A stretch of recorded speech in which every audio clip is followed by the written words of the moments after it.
Hello everyone, welcome to another Rick's Picks. Today I'm going to be doing my review of the G.I. Joe classified figure Copperhead. So what I'm going to do is I'm going to take a look at him in packaging, and I'm going to take a look at the figure and his accessories, and then I'm going to give you my thoughts and opinions on him. And also this week I'm going to be doing reviews on the G.I. Joe classified figures Bazooka and Torpedo. So check out those videos as well. And just remember, if you like any of these videos, go ahead and hit that thumbs up or subscribe. Small clicks for you, but it really helped this channel grow. So without any further ado, let's get to the review. Alright, so here he is in packaging. I like the packaging. It looks nice. You get this really nice picture of the figure, his accessories. Get this little bit of art here in the corner. You get the G.I. Joe classified series, logo, his name, the Cobra logo, Hasbro. Up here you have your choking hazards, your age restriction, and also your plastic-free packaging. Now, the thing I noticed about him and a few others is that I think I would have liked to have seen this picture bigger on here. I mean, yeah, it's neat that they have this nice picture of the figure himself, but that would probably, to me personally, serve better to be on the back, and then you just blow this picture up and you get this really cool art. I think, it's not doing it justice to the art just being this small little clip here when it probably could have been, on the front. That's just my thoughts on it. So you spin it around here, and then you get that art once again, the G.I. Joe logo, and what number he is. Spin around this way. And see, this is what I was talking about. I think that picture would probably look nicer back here, because you're already doing the same thing with this picture that you did on the front, because on the front it shows all of his accessories, and then it shows a nice picture of the figure where, I think it's just repeating themselves, by having it again on the back, with all the accessories in the figure. And that's just my thoughts on it. It also shows a couple of, details and stuff that comes with this figure. You get your legal underneath of them. All right. You get your SKU on this side, stats, his number, and that same picture, but instead of in color, it's in a blue and black. Look at the top, you got the G.I. Joe classified logo, and then underneath you have the rest of your legal. So with all that being said, let's open him up and see what he's about. Okay, so here he is out of packaging. He's a beautiful looking figure. I love the detail on him. I like the whole look. So let's give him the rotation. All right, they definitely put work into him. The color scheme really works. I think they even gave him a tattoo or two. All right, I think it was like on his... here we go, yeah. So if you look at it, they gave him this little tattoo as an extra detail to add personality to the figure. All right, this kind of came down. All right, so let's start going through some of his points of articulation. So his head does move. All right, you got a shoulder joint, a bicep swivel, an elbow joint. In a minute, there it goes. A wrist joint. Okay. He also has a joint right here underneath the ribs. Torso joint, really tight, but it is there. A thigh joint, a knee joint, a swivel at the boot, and he also has an ankle joint. All right.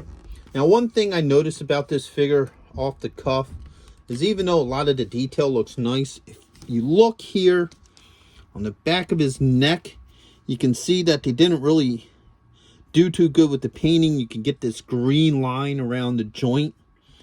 So, I think they should have touched that up a little bit better. But other than that, overall, he's still a good looking figure.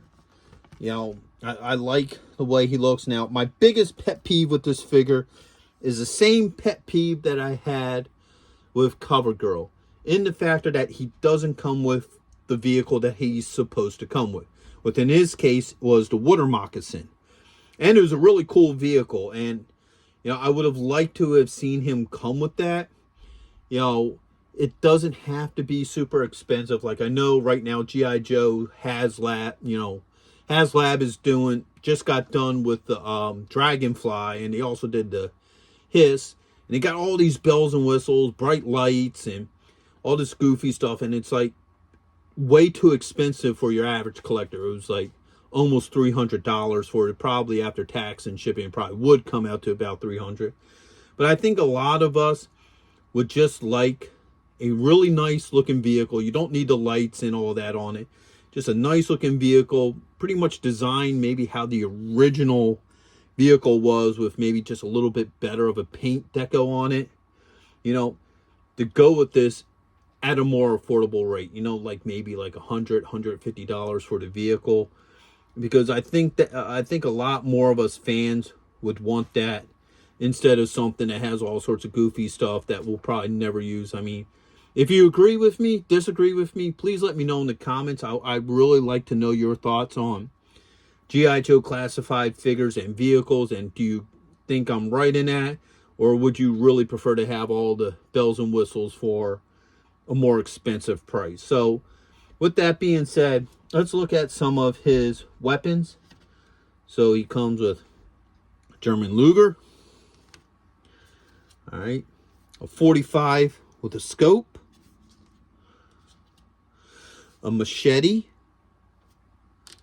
And he also has a holster for that. So let's take a look at some of this stuff and see how well it goes.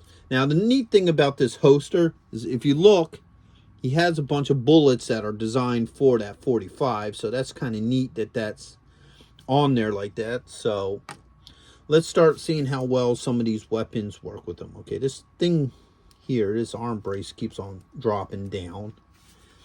All right. So let's try the machete first. Let's put the machete in this hand. All right. Has a nice curve to it, so it just goes really nicely into his hand. No issues there. Oops. All right. Let's try this gun next. All right. Boom. That fits in his hand really nice. Now, the one thing I'm also noticing about him is that he sits really loose on the peg, which is a rarity with Hasbro figures. Usually it's the other way around, to where the hole is a lot smaller, so it doesn't fit well on the pegs, where with this guy, you know, it's a little bit wider, so he can fall off, but he still sits really nicely on there. So take this out. He has a holster right here underneath the arm for this. Put that in there, just like that. You got this little strap. Works very well, no issues, which is really nice, because usually a lot of times I see with figures, when they have a strap like that, because it's a soft rubber, sometimes it's really hard to get that little rubber peg into the hole. But with him here, it fits in really nice. I didn't have to fight with it, so that's a good thing. Right now, his machete goes over on this side.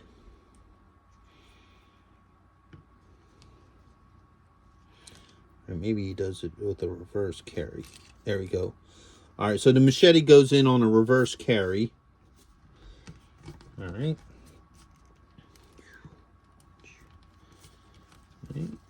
Let's bring around to the back. Let's put this on here just like this. All right, so that fits really nice onto his back.